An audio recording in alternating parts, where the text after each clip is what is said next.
Well, Metra is on track for a big change, possibly renaming its rail lines to make the system more user-friendly, especially for new and occasional riders. As the agency takes over operations of 3 lines, it's also seizing the opportunity to rethink how its entire network is labeled.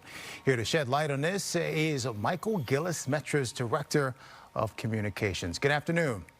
Good afternoon. So what prompted Metra to reconsider even naming its lines at this time? Yeah, so why do this? Why now?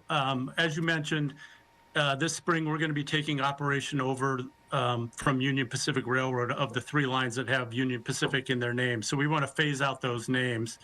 We're also in the middle of a system-wide signage program where we're trying to replace and update all the signs in our system. And so it makes sense to think about changing the line names in conjunction with that, just kind of bake it into that process.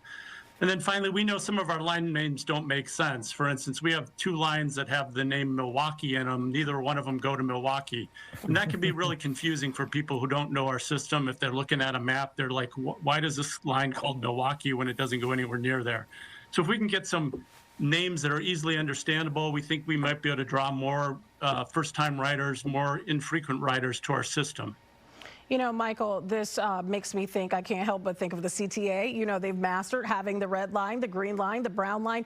Are you thinking kind of on that same line of naming these trains in that way? Well, I tell you, they got the color spectrum locked up, so we can't do that.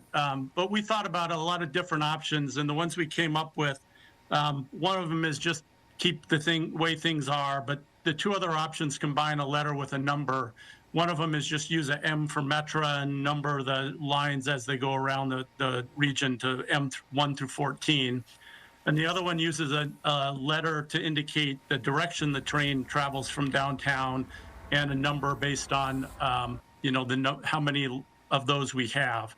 And then we would color those depending on which stations they use. So those are the options. We're asking people to go to metra.com, line names, take our survey. We'll be out at all the downtown stations this week, also seeking feedback.